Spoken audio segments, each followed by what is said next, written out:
Fala pessoal, tudo bem com vocês? Olha o Bantinho na área novamente aqui, tentando engrenar alguns vídeos no YouTube. Coloquei alguns aí há um tempo atrás, deu um resultado, o pessoal me fez algumas perguntas. E aí eu falei, por que não fazer mais vídeos e tentar ajudar, né, esse mundo de negociações imobiliárias. Bom, vamos lá.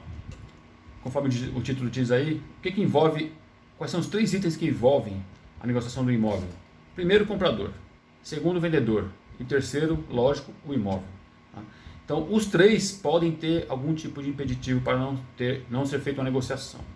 No caso do comprador, o que mais dá problema é protesto no nome. É o mais comum, é o que mais acontece. Às vezes tem protesto no nome e nem sabe.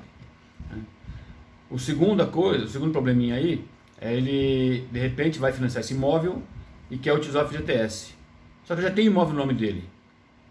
Então, dependendo de onde for a compra desse segundo imóvel, ele não vai conseguir.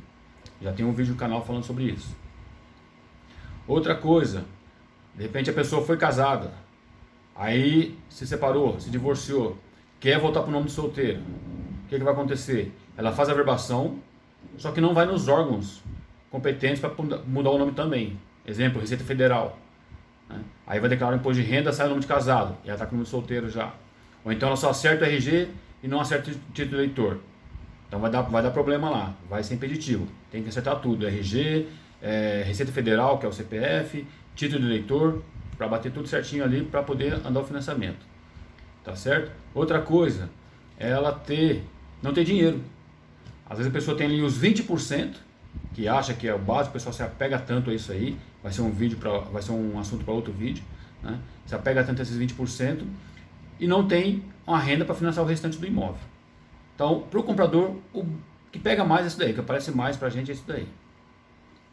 No vendedor, o que pode acontecer? É ele ter protesto no nome.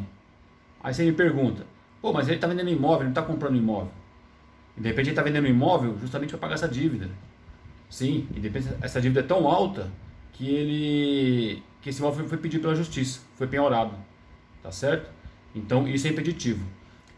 Ah, mas qualquer dívida? Não, tem as formas ali. Basicamente são duas. O vendedor não pode ter protesto no nome dele de 5% do valor do imóvel em um único lugar. Um exemplo aqui seria ele ter, 5% do imóvel de 400 mil reais, por exemplo, daria aí 20 mil reais, certo? Então, ele não pode ter uma dívida de 20 mil reais de um empréstimo bancário, por exemplo, que ele fez, não pagou e foi protestado. Então, ele deve esses 20 mil reais em um único lugar. Vai ser um barramento. A segunda opção aí, segundo item, seria ele ter uma dívida aí de 10% do valor do imóvel. Então, pegando um imóvel aí de 400 mil reais como exemplo, seria aí 40 mil reais.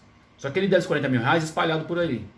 Deve no banco ali um empréstimo que não pagou, deve no cartão de crédito, de repente num carro que ele financiou e não pagou. Aí somando tudo isso daí, dá mais de 40 mil reais, que seria em torno de 10% do imóvel. Também vai barrar. A solução é ele chegar lá e negociar tudo isso daí e dar andamento no processo do financiamento. Aí ele consegue financiar. Certinho? E agora o imóvel. Qual o problema do imóvel que não vou poder financiar o imóvel? Vamos partir do seguinte, o imóvel está tudo certinho, documentação, tem registro, tudo bonitinho ali, tá certo? Aí o que acontece? Esse imóvel, ele já foi financiado pelo primeiro comprador, tá certo? E esse comprador está querendo vender antes dos 3 anos, ou seja, comprou um imóvel hoje, com 2 anos e meio está querendo vender, e ele se utilizou do FGTS. O comprador agora, que está negociando esse imóvel, também vai querer usar o FGTS e não vai poder. Só pode ser utilizado no FGTS, no mesmo imóvel, depois de 3 anos que já foi comprado a primeira vez. Deu para entender essa jogada do FGTS aí? Entendeu? Então é mais ou menos isso aí que o Bantinho queria esclarecer hoje nesse assunto aqui. Vou ver se eu coloco outros vídeos aqui para ajudar. Qualquer dúvida que você tiver, deixa no comentário aí. Se eu não souber, eu vou atrás, tento achar a solução e passo para vocês. Beleza? Obrigado aí, valeu, até a próxima.